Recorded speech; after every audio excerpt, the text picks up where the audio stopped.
everyone. My name is Tina Gorley. I am the Director of Volunteer Onboarding and Training at Cornell Alumni Affairs Office. I'm pleased to welcome you all to this webinar with Dean Greg Morissette. Just a few housekeeping items before we begin. Please note that everyone's microphone is muted. And you will not be able to speak during the presentation. If you have questions, please submit them via the chat function at the bottom of your screen, and they will be put in the queue for question and answer session. Now I'll turn the mic over to the Associate Vice President of Cornell Tech and Northeast Corridor, Shalini Mamani, our moderator for today's webinar. Shalini? Hi, everyone. Welcome. I'm delighted to introduce today's featured speaker, Greg Morissette. Greg is the Jack and Rilla Neefsey Dean and Vice Provost of Cornell Tech, and he's also a faculty member in the Computer Science Department for Cornell University. Greg joined Cornell Tech in August 2019. Just prior to coming to Cornell Tech, Greg served as Dean of what was recently renamed the Cornell Ann S. Bowers College of Computing and Information Science on Cornell's Ithaca campus. And we have Ann Bowers to thank for a wonderful naming gift to rename that college. Joining Greg is Double Red Cornell alumna, Melina Diaconis, who graduated with a Bachelor of Science in Civil Engineering in 2008 and an MBA from Cornell in 2016. Between 2008 and 2016, Melina worked as a gas engineer for National Grid in New England, managing construction projects and safety processes, and supporting company-wide software implementation. After business school, Melina managed programs at the City University of New York, guiding students in their entrepreneurial and technology-related career paths. She is currently an engineering consultant in the water and wastewater industry in the New York metro area, and the acting president of the Cornell Tech Alumni Council. I am now going to turn it over to Greg, and at the end of Greg's talk, we're going to field questions from the audience, some of which were submitted in advance. Thank you, Greg. Thanks, Shalini. Good evening, everyone, or good afternoon, good morning, depending on where you are in the world. I think that's one feature of these webinars is we get to reach out and connect to people all around the world. Thank you so much for joining us. It's a real honor and a pleasure to give you all an update on Cornell Tech, where we are, where we've been, and where we're going. I'm just going to launch right into it because I have way too many exciting things to tell you about here for the time that they allotted me. They never give me enough time for these things. Let me try to, there we go. Oops. So the mission of this place is pretty straightforward. The goal is to advance technology research and education and build a better world. We really focus on that educational aspect, trying to be as innovative as possible. And I'll tell you about our programs later on. We're very proud of them. We're very proud of the students that we're producing, like Melina, that you'll hear from in a little bit. But we're also trying to build a new kind of tech economy and ecosystem, especially here in New York City. And I'll tell you a little bit more about that. But let me start by, for those of you who don't know, giving you a little bit of background about the campus. It was almost a decade ago that we, in fact, it was a decade ago that we won the competition together with the Technion to build a new applied sciences campus here in the heart of New York City. That was under the Bloomberg administration with the goal of galvanizing the tech scene here in New York City and helping to diversify the economic base for the city itself. In 2013, we opened or welcomed the first class of our master's students in computer science.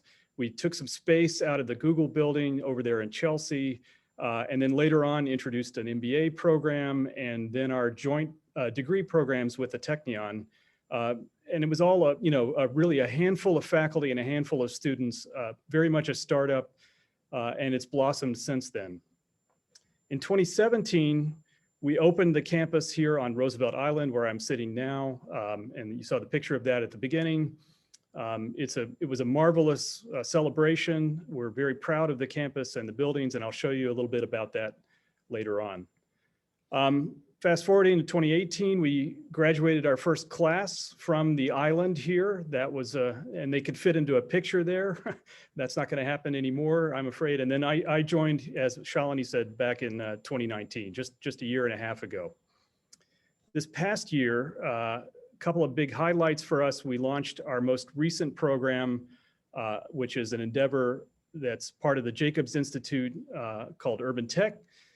That's a real focus around the challenges that urban environments face with everything from transportation to prop tech to the growing issues around security and privacy in a modern world.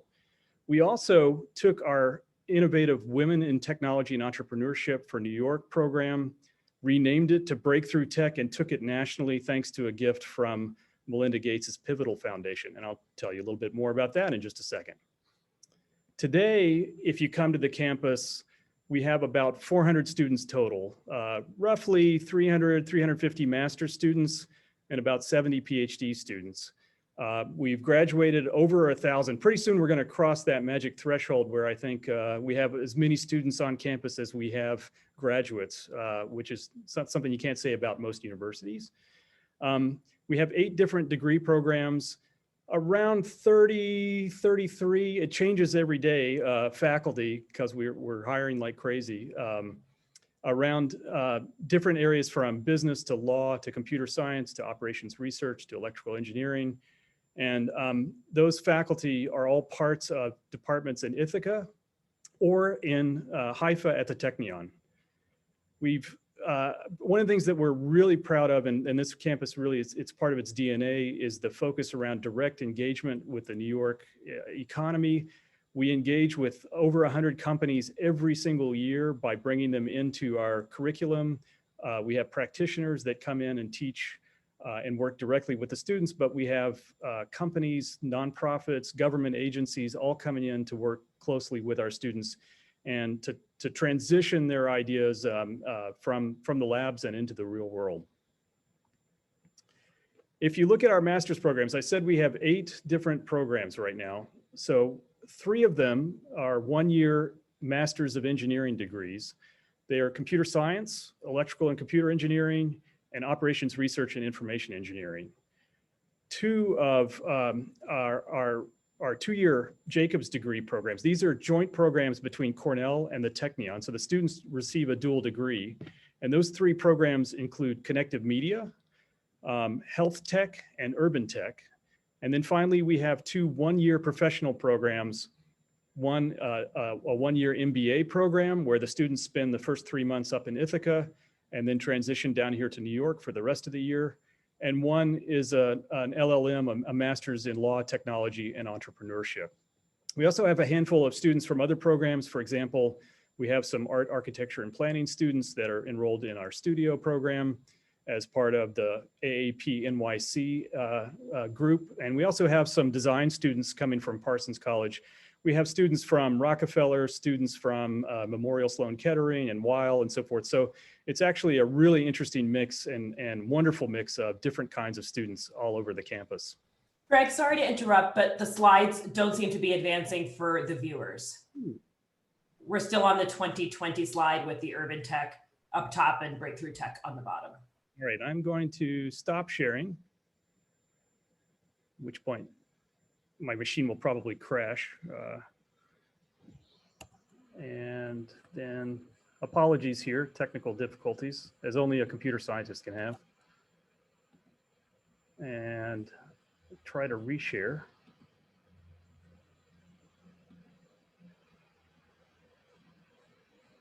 Are you seeing that?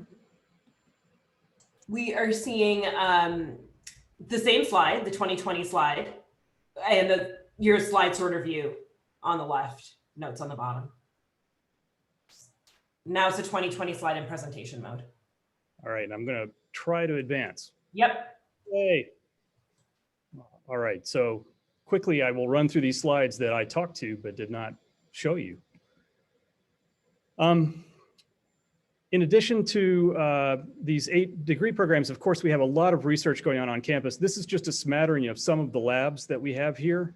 For example, we have something called the Initiative for Cryptocurrencies and Contracts. This is the leading blockchain lab in academia.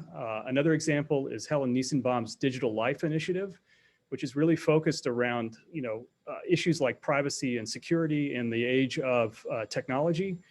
Another good example is the car simulator lab that Wendy Ju has. She has a Fiat actually in the lab and an amazing VR setup so that she can test how autonomous vehicles and humans are going to interact. So if you get a chance, when this pandemic is over, I invite all of you to come visit and take a look at these labs. They're really a lot of fun, and you get a chance to see what the students and the faculty are doing here. In addition, I mean, from the very beginning, because of the mission that the Bloomberg administration set up for this campus, entrepreneurship is really part of the DNA. So at this point, we've spun off over 70 startups since just 2014. And I've listed here just a handful of them. For example, Nanit is one of our Runway startups that builds a really interesting high-tech baby monitor. What's interesting about that is they're using the imagery that they're capturing to understand disease like sudden infant death syndrome and how that can be prevented.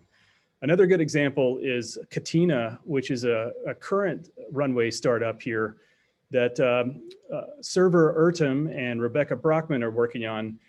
They're focused on therapeutics for cancer patients, but they were able to pivot right away and focus on COVID-related treatment and testing during the pandemic. But there's a bunch of others. I'd be happy to tell you more about them. I'm really proud of them. Town Crier is a blockchain company. Biosha is another biotech company. Ash is one focused around, actually Ash was one of our winners last year in the spinouts, and that's focused on STIs. Thread is a really innovative company that is focused around helping students, educating students that have autism. So these are all great examples of some of the startups that have spun out of Cornell Tech over just the last couple of years. In addition to entrepreneurship at in the sort of commercial space, we're really interested in spin-outs and ideas that can revolutionize the rest of the world. So I mentioned earlier this breakthrough tech. This is really focused around getting more women and people of color interested in and plugged into the tech scene. So it's unfortunate that, for example, nationally, only about 18% of the computer science undergraduate majors are women. So one of our focuses was to partner with the City University of New York that has over 250,000 students. So 125,000 of them being women, and get more of them actually exposed to and interested in the ideas of computing and enabled and empowered in that way. The programs there were so successful. For example, we doubled the number of majors through that program at CUNY that are women. That was so successful that Melinda Gates and her Pivotal Foundation gave us a big grant to take that program nationally. And we've now partnered with the University of Illinois Chicago to try to bring the ideas from Breakthrough Tech there. And there'll be a third city announced soon, so keep your ears open for that. Another good example of the kind of engagement that we have is our K-12 effort that Diane Levitt leads. We've impacted over 350 teachers around New York City, helping to train them with teachers in residence to infuse computing and technology into the classroom at all levels in K-12. So that's another thing that we're particularly proud of. And by the way, this is my favorite picture in the whole slide deck, is that little boy. The look on his face is just priceless. I want that on a t-shirt. So let me tell you a little bit about the campus. This, by the way, is a picture that I took one evening as I was strolling around. And you can see almost all of the buildings here, but it's a little hard to pick them out. So I'll go through them one by one. The biggest and the most important building in my mind, because I sit here every single day, is the Bloomberg Center. This is the main academic building where we have classrooms, but we also have the faculty and the PhD students, a cafe and other things, and some wonderful artwork. If you get a chance to visit the campus, we have some particularly engaging exhibits and displays throughout the building and the other buildings on campus. For example, in the cafe, one of my favorite things is this pattern. You can hardly see it, but it's on the table and on the ceilings and so forth. And it's really it's by Michael Rydell. It's Don Knuth's Art of Programming. He took the words from that and sort of sorted them and ordered them and then laid them out in a really innovative way. And it looks really cool. If you get a chance, come visit. Another building is the Tata Innovation Center. So we were fortunate to have a big gift from Tata Consultancy Services, and they actually sit within the building along with a bunch of other companies. This is a chance for our students to meet with and interact and engage with other tech companies. And in addition, we have lab space in here for our faculty, as well as classroom space for many of our bigger classes, for example, studio. One of the other great rooms in here is the Master's Collaboratory. This is where the students are hanging out right now as we speak. If you go over there right now, that's where they like to hang out. It's a beautiful space. By the way, this was designed by a Cornell architect, so we're particularly proud of this building here on the campus, and it's absolutely beautiful. The house is the apartment building on campus. This, by the way, is the first and tallest passive house in North America. It is extremely energy efficient. It's also a wonderful place to live. I can tell you firsthand because I lived there with my wife. We picked an apartment building at the other end from Martha Pollock because Martha's husband, Ken, likes to play piano. So we figured it'd be safer to be on the other end of the building. No, but seriously, we have a number of faculty that live here, but it's mostly packed with our students. And they love living in this building because it's a fantastic residence. Our most recent building, which just finished, is the Verizon Executive Education Center. This is yet again, another beautiful building that was designed by the architecture firm Snøhetta. Am I saying that right, Shalini? Yeah, okay, good. You are. Good. But this one is going to be a new event space for us on campus. If you're thinking about having an event, I hope you'll consider coming to this place. This has a wonderful big meeting area along with classrooms that we can use both for instruction, but also for events or smaller kinds of activities. I'm hoping to bring a number of big academic conferences or other meetings that connect Cornell, Ithaca, Weill, and Cornell Tech here on the campus. Right next to the Verizon Executive Education Center is this new hotel, the Graduate Hotel. It will be opening sometime this summer is what I'm expecting. Construction slowed down a little bit during the pandemic because there wasn't much need for hotels, I guess. But it's coming along really nicely. I just got a tour of it. There in the lobby is this wonderful figure. This was designed by the Chicago-based artist Hebrew Brantley. It's inspired by the Tuskegee Airmen. It's a character called Flyboy that he created. The whole hotel actually is filled with amazing artwork and design. It touches on not just Cornell, but also the Roosevelt Island history and New York City properly. If you get a chance, come stay there, come visit with us. We're looking forward to it. So let me say a few things about what's next. That's a quick update of what's happening on campus and where we were and how we've gotten here. I would say the last 10 years, we're really focused around helping to build the New York City tech industry, to educate that workforce and to sort of bring the new leadership in there. We wanted to pilot new educational models where we're bringing together students from many different disciplines and having them work together in teams, working with companies directly to understand their challenges and to transition research from the lab directly into the world. And of course, we launched this beautiful Roosevelt Island campus. In the next 10 years, I think one of the things that I'm most interested in is taking the advances that we've seen over the last decade in technology, particularly around AI, machine learning, and data science, and seeing that put to work in transforming everything from public interest to health to, of course, the standard tech scene.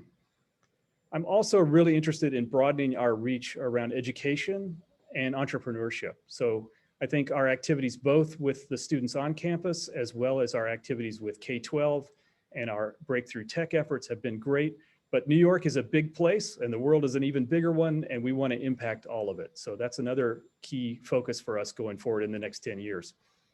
And finally, a big emphasis for me, in part because I came from Ithaca, is connecting back to Ithaca and the Cornell campus there, but also connecting with the Weill campus and the Technion campus in Haifa. So really drawing on all the strengths of all these places and building a community that spans the globe.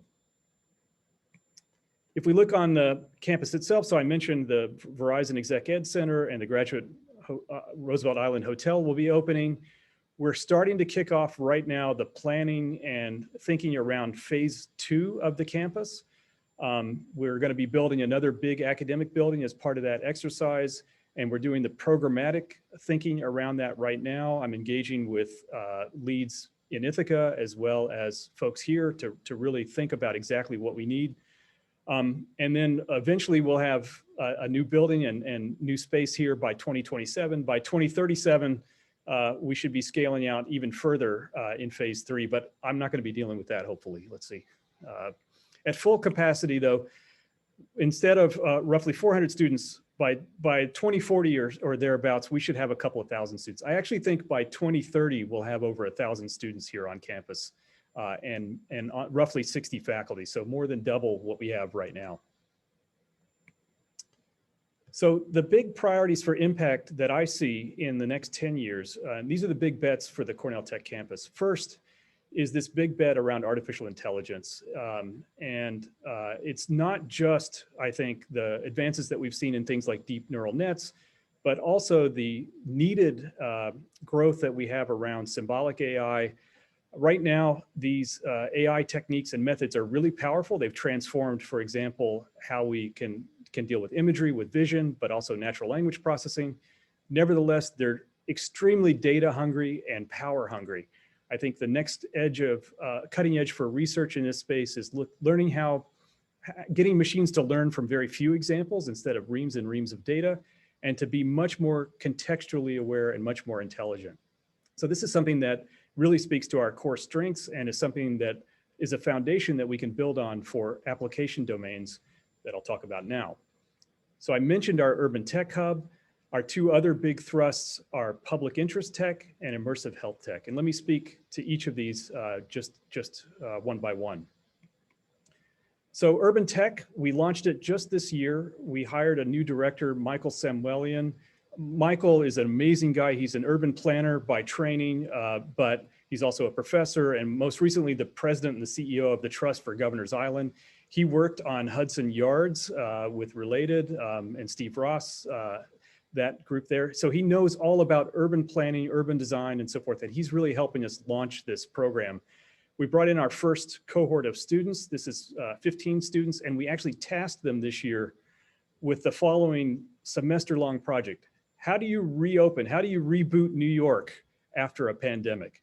And they broke it into 5 different sectors, from education to health to retail, and they really dug in and produced an amazing report.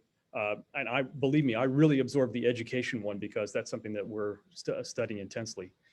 Moving forward, we're very excited to partner with not just New York, but cities around the world to take on the challenges from sustainability to transportation issues. And transportation is going to be revolutionized in big urban areas. For example, we're already seeing things like congestion control in Lower Manhattan. We don't know whether that works or not, whether it's economically feasible, what the health benefits are or aren't, but we're going to see autonomous vehicles on those roads soon enough. And how do we design urban environments to work effectively in that new emerging world? That's something that we're extremely excited about. In addition to urban tech, I mentioned that we're very interested in taking the tech world and really rethinking our place. I think 10 years ago when this campus was imagined, technology, we sort of had a utopic view around digital technologies, where it was taking things. And it does do a lot of good. I mean, for example, the advances in machine learning in medicine alone are really transformative. What we're able to do in things like radiology, et cetera, this is just great. Nevertheless, we've also introduced a lot of challenges. And we're seeing an increasing gap between what the commercial world will take on and offer and what's needed by the public to be addressed. So one of the things that we've done is start a new focus around public interest technology. Just to give you an example of that, based on a gift from Atlantic Philanthropies. By the way, their last gift, I'm very honored that they chose us and this project that Deborah Estrin is leading to focus on with their very last gift from Chuck Feeney. This effort, we're spinning up a new studio curriculum that really takes students that are interested in going out and launching startups, not necessarily in the commercial space, but for NGOs or for government, that will take on those challenges that the public really needs us to address. And a critical one, for example, is the privacy challenges that we encounter with social media. Another one is, for example, finance. How do, there are over 1 million New Yorkers who are unbanked. How do we actually support those people when we need to get them, for example, relief checks? These are the kinds of challenges that I think we can take on. The last big thrust area is an obvious one. It's around health. And part of that is our deep partnership with Weill Cornell Medicine. But it's also the fact that we can bring beyond big pharma and biology and so forth, we can bring digital technologies to bear on health and wellness. One of the things that we think is really important, and we're seeing this with telemedicine today, that we're going to see increasingly more and more healthcare, and by healthcare I really mean wellness, happening in the home. Whether it's clinic visits by doctors or healthcare workers coming in and working with people that have disabilities or challenges in recovering from a surgery. We think that technology can play a leading role. We're looking at things like augmented and virtual reality to help those practitioners, along with devices and other things that can monitor patients continuously, use machine learning algorithms to give them advice and guidance, and connect people around the world to get the best advice, the best medicine, and the best ideas to people in their homes. So that's a really quick whirlwind view of what's going on here at Cornell Tech. At this point, I think we're going to transition back to Shalini and try to answer some of the questions. I'm sure you have questions. We're delighted to try to answer them. Thank you so much for the time and the attention. Thanks so much, Greg. Before I kick off the questions, I just want to acknowledge several of our supporters who are on the Zoom tonight. And I apologize in advance if I miss any of you. I did a skim of the list, and I just want to thank several of people. Alan Tesler, Habib Karuz, Howard Morgan, Jack Neefsey, Bob Harrison, and Roger Burnell are all on the call. And again, if I missed you, I apologize. But thanks definitely to this group for all they've done to get us here. We value them very, very much. Okay, so let's go into the questions now. I am going to be monitoring the chat. There were also several questions that were submitted in advance. So Melina, I'd actually like to start with you. And if you could tell us a little bit about what brought you to Cornell Tech. You obviously have a Cornell undergrad degree. What made you choose to come to Cornell Tech for your graduate degree, and what was your experience like while you were here? So I think there were two elements that actually brought me to Cornell Tech. The first is an easy one, location. Being in the middle of New York City, also as I was an MBA program student, and MBA students actually spend their summer in Ithaca before they come to New York, and having gone to Cornell, I was excited to go back to Ithaca.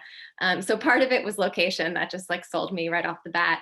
But the other piece of it really was, getting in on the ground floor. So I was one of the earlier classes. I think I was maybe the third class of students before Roosevelt Island was even up and running.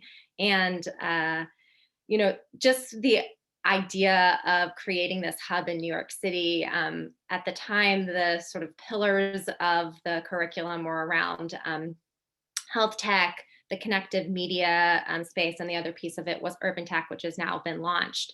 And that really excited me. I was looking for a program that combined science and engineering and business, and really what sort of finally sold me on it was the focus of this business program that I was doing on entrepreneurship. I just saw there was a huge need to be able to connect these different spaces. So that's really what sold me on why Cornell Tech and why I chose that program. And then my experience, honestly, I guess the other piece of it that I wasn't thinking as much about, but was really excited to be a part of, was the hands-on experience that I got while I was in the program. I loved the idea that it was cross-discipline collaborations on many of the classes.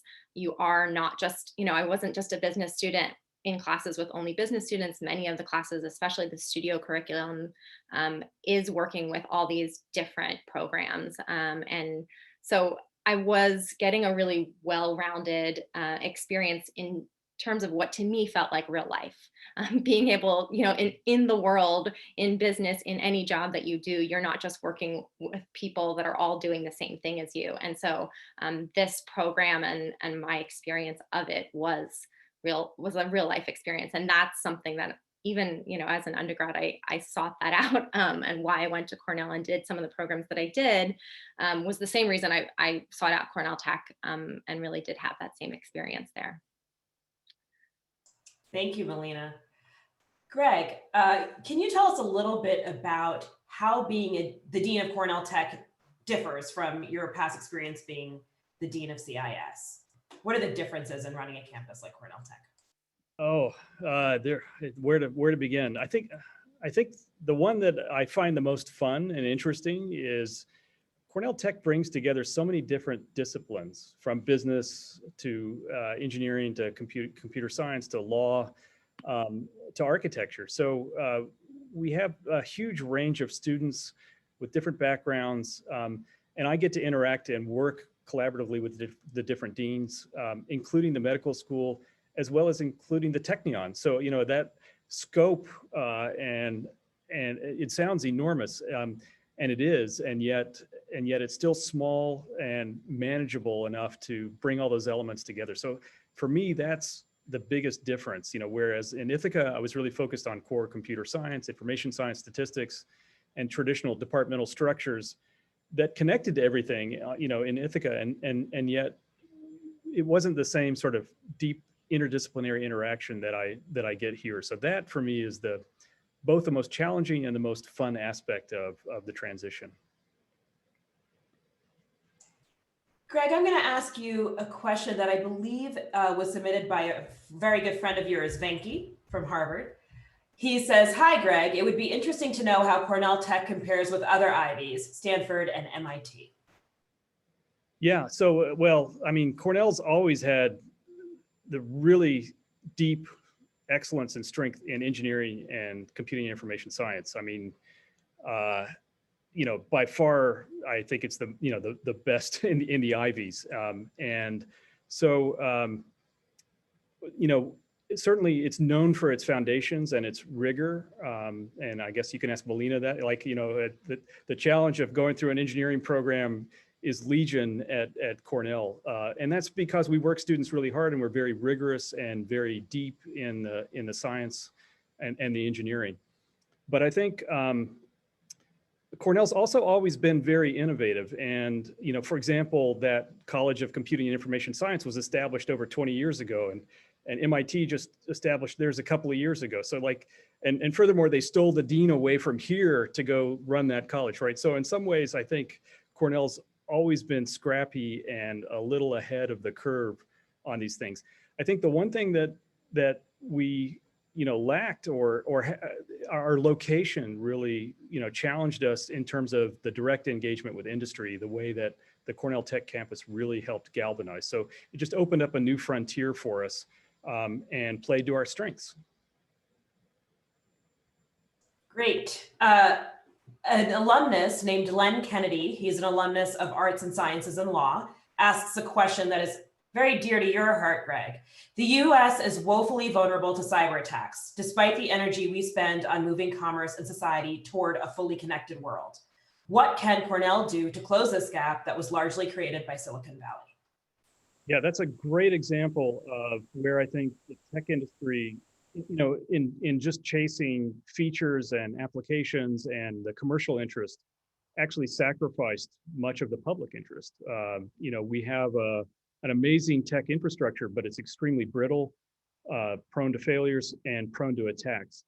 And I think we need deep investments in rethinking the fundamental architecture, for example, of the internet, to understand how to build things in a more secure fashion. That's something that Cornell has a lot of deep excellence in, both in Ithaca and down here at Cornell Tech.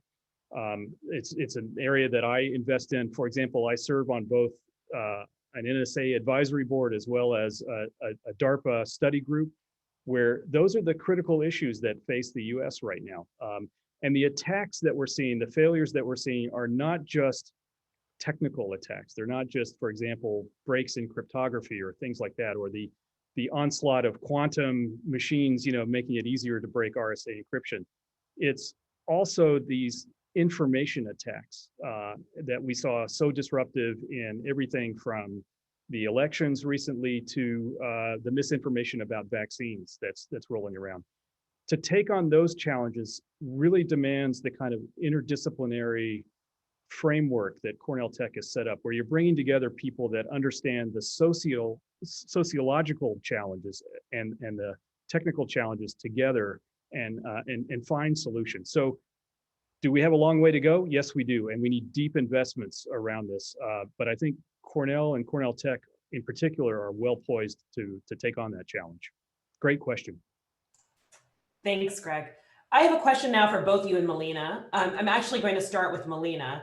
This was a question submitted in advance. How do you support female innovators of all backgrounds? And the person who submitted this said, we are a global network of almost 100 VCs pledged to invest in them. Well, I mean, I can speak specifically to the program that Greg mentioned earlier, Breakthrough Tech. So again, all of the work out of Cornell Tech really is this collaboration with New York City.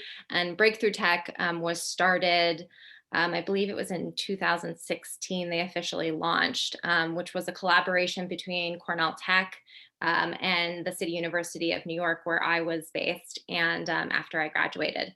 And that program is all about developing the pipeline of students.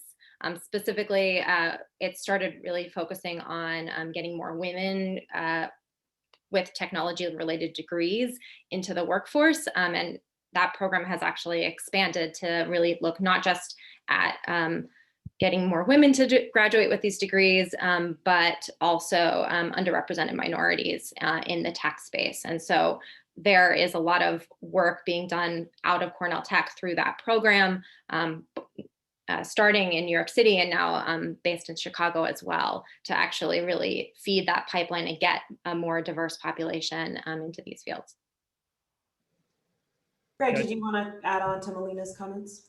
Yeah, I'd just like to add that both in Ithaca and here, I think, again, Cornell has been leading. For example, the undergraduate program in computer science in Ithaca in computer science is roughly 40% women now. And part of that is the amazing gender balance that that Cornell Engineering had achieved a couple of years ago. Really, I think Lance Collins, the former Dean of Engineering, deserves a whole lot of credit for that. We have a similar kind of ratio here in our programs, and it's something that we are very proud of and we think is very important. But it's an ongoing challenge, and it's something that we should work on, not just for women, but for other underrepresented groups in the tech industry.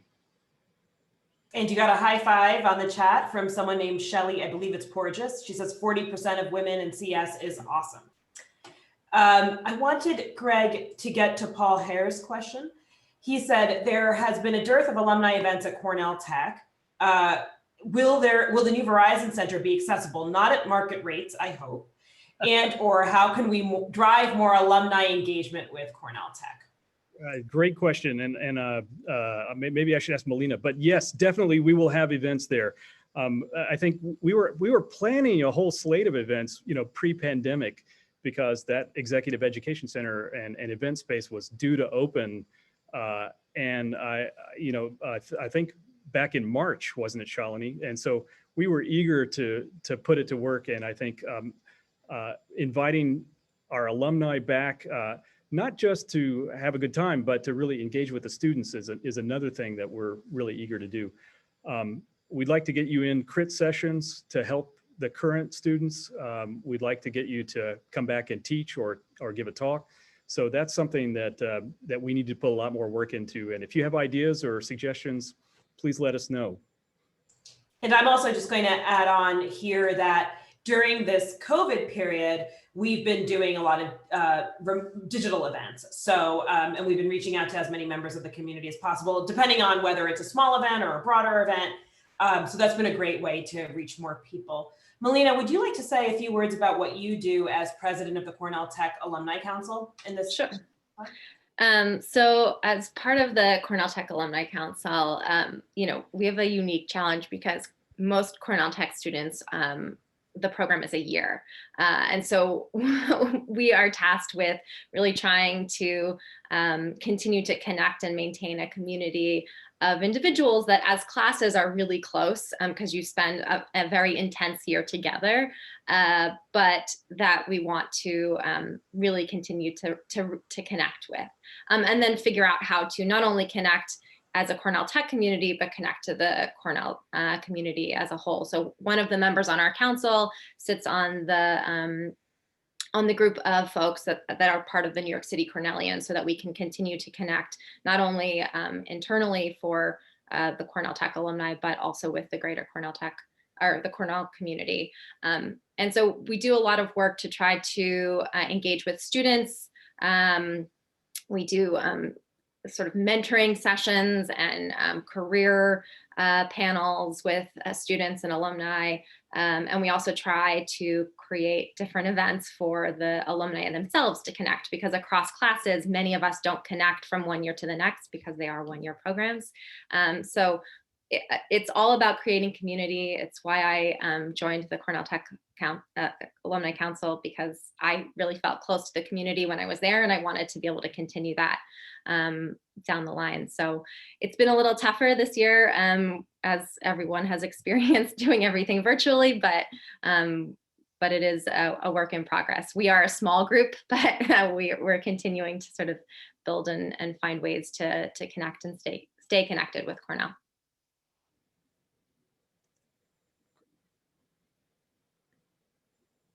We have a great question from Bob. All these questions are great, but there's also a lot of them, so I'm trying to cherry pick. We have a great question from a gentleman named Bob Brody, PhD Cornell, BS EP 65 and MN 66. Ethics and consequences, or the lack thereof, have been increasingly important related to some of the last touted views of science and in decision making. Are programs on ethics part of the curriculum at Cornell Tech? Yes, in fact, even early on, part of the conception of Cornell Tech, and even again, going back to Ithaca, information science is the sort of social science side of computer science. And we've invested in faculty like Helen Niesenbaum, James Grimmelman, and so forth, who are interested in both ethical issues and policy issues as they relate to the sort of tech world and tech scene. And that's integrated into our curriculum, although I think we can do a better job. And one of the things that I'm very excited about, the studio is a curriculum where we're bringing all the students together. And that's an opportunity to actually infuse ethical thinking from the very beginning in our classrooms, in the teams that are working on the challenges that are put before them. So I think it's something that we need to study and adapt best practices around, but we can do a whole lot better than that. I think in our engagement activities, in our research, the faculty are really eager to take this on. That we see some of the damage that the tech industry has done to society overall, and we're eager to try to repair and build a better kind of tech ecosystem, especially here in New York City, where things are so diverse and so different, and we have so many different worldviews that we can integrate and bring together. So that's a great question. And if you have ideas or suggestions or pointers, again, I'm all ears. Thanks, Greg. There's a woman named Carol Aslanian, I hope I'm pronouncing her name properly, who has her hand raised.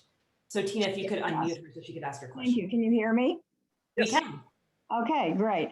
Dr. Morissette, I work in the field of higher education and conduct a number of market assessments of where the population is heading and where schools are going.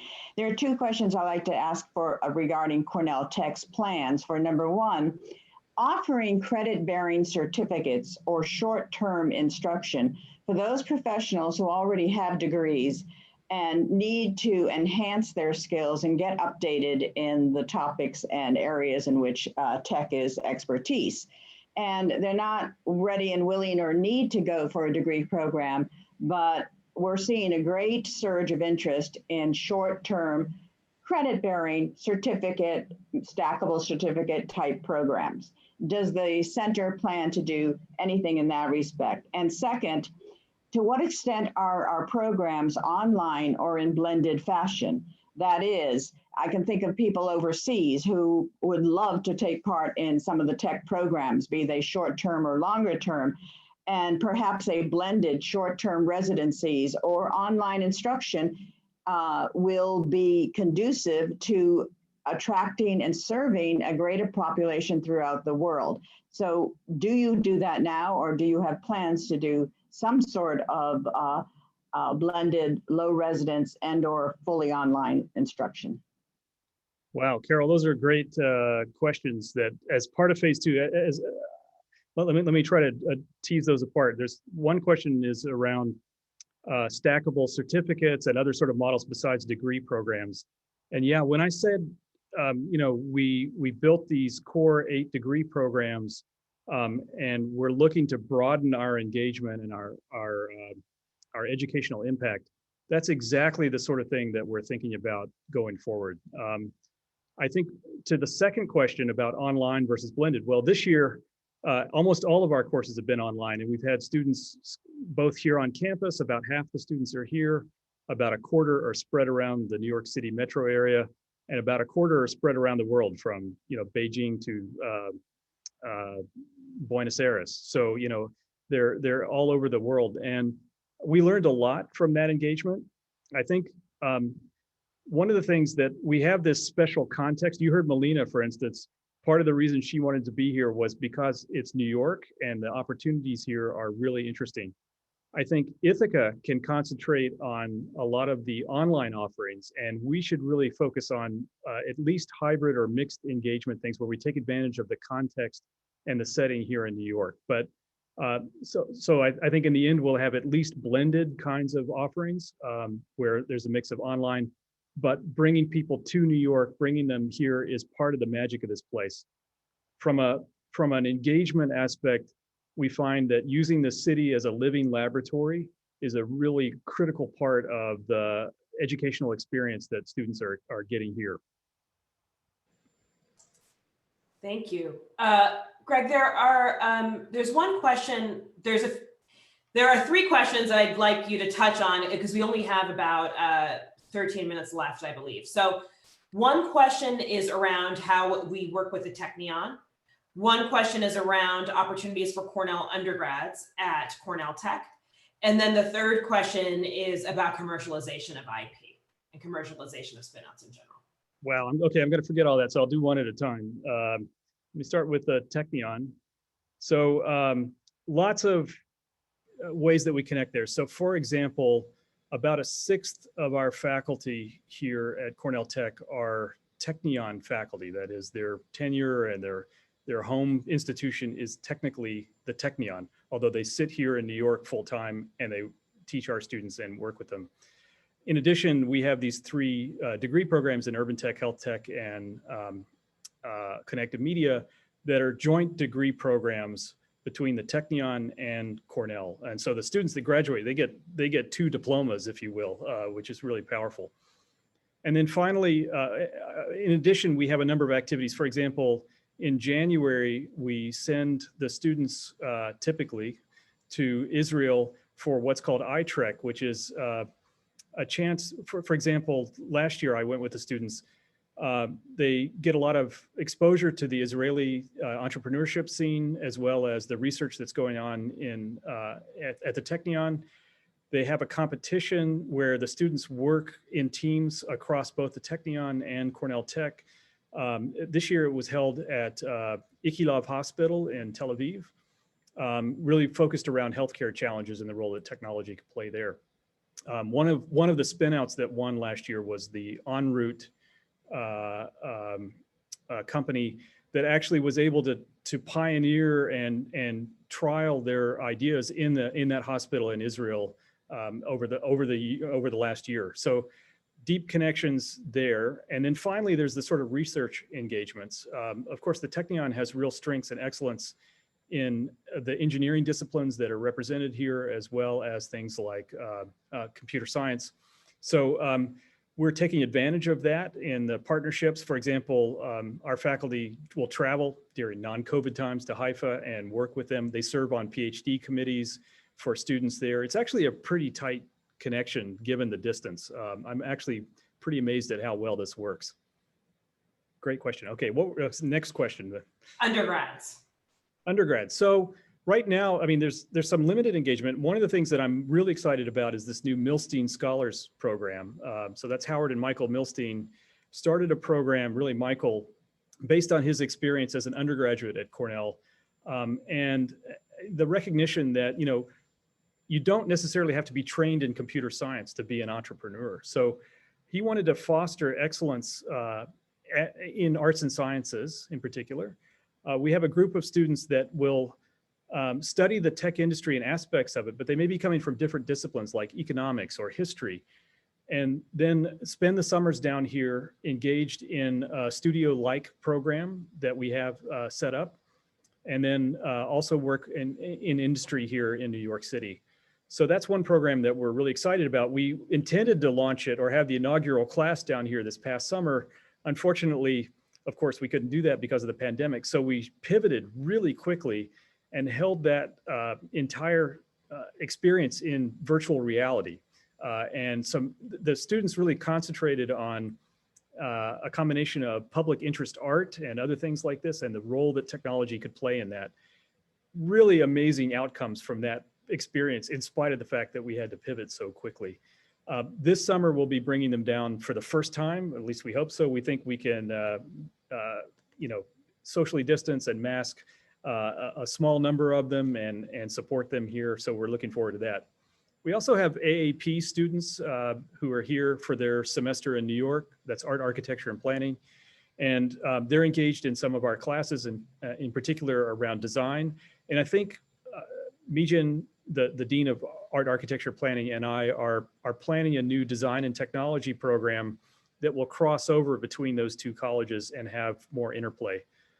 Longer term, we'll see what happens as it unfolds. I mean, there's so many things going on the campus already with just a handful of faculty that we found it challenging to spin up new programs that for undergraduates, you really need to provide a lot of good support services.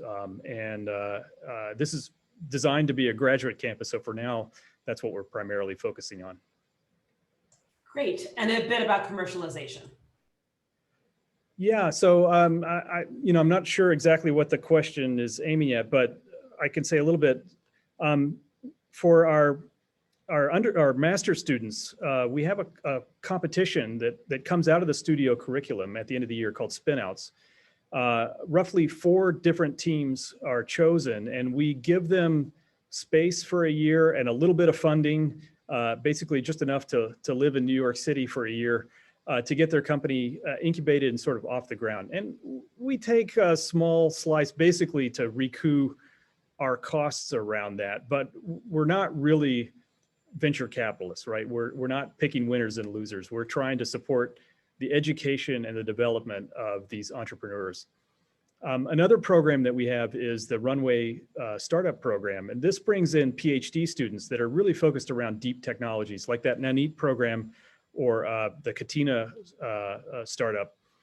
And those are working, there we take a somewhat bigger stake, and we're really interested in developing new deep technologies and rolling them out. But as I said, we're not really in the VC business per se. We're really here in the education business and wanting to support and train students and help them in their pathway and their journey. I think the philosophy is if we do well by the students, eventually they'll circle back around and do well by us. And we think that's the right kind of philosophy to have. And you've indirectly answered this question, but the question about commercialization was also about IP and whether we have a stake or the students have a stake and how that works. Yeah, so I think generally it's a complicated mix. So for the master's students, we believe they should own their IP, right? And so we've set things up very carefully so that that's the case. For example, for PhD students and faculty, the the same sort of rules apply through the Center for Technology and Licensing. Things that are developed using Cornell resources, Cornell should have a stake in and have rights over. We often license that technology to companies or spinouts or third parties. In addition, I think one of the more complicated aspects of this campus is that we have a number of faculty that are co-employed. So they're half-time at Google or half-time at Samsung. So Dan Lee, for example, runs the Samsung AI lab here in New York, or half-time at other companies. We've set up a very careful IP arrangement to make sure that that serves both Cornell's best interest, but also is something that these companies will adopt and take on. And that's a tricky set of waters to navigate, I can tell you, but I think Cornell's been really innovative, and I give a lot of credit to Emmanuel Gianellis, the Vice Provost for Research, Mike Kotlikoff, the Provost, for the kind of willingness to be open and flexible in a way that many other universities aren't able to do. Thank you. And I think we have time for one more question before we sign off. This is from Rohit Bayana, and he asks, are there opportunities for private tech companies to partner with Cornell Tech? Oh, certainly. Yeah. Ranging from, for example, research questions and development questions to, for example, the studio. Again, as I said, we have over 100 companies coming in the door working directly with our students and posing challenges to them, to, some of the companies, for example, Page AI was a startup that's focused around, again, the health space that sat right there in the Tata Center and, was very happy to hire our graduates to work on their challenges and their problems. So there's a host of ways to do that. If you're interested, please don't hesitate to reach out. And you can reach out to us via our emails if they were provided in the invitation, or LinkedIn, or you can actually go on our website too, and we've got information there. I want to be mindful of everyone's time, so I would like to close out now. Thank you all for joining us this evening. I hope that you all found it enriching and that you learned a lot about Cornell Tech's, the campus, and our academic programming. Greg and I are always happy to hear from any of you. So please, if you have any questions or thoughts or ideas, reach out to one of us. Thank you so much. Have a great evening. Thank you. Melina, as well, for participating tonight. Thank you all.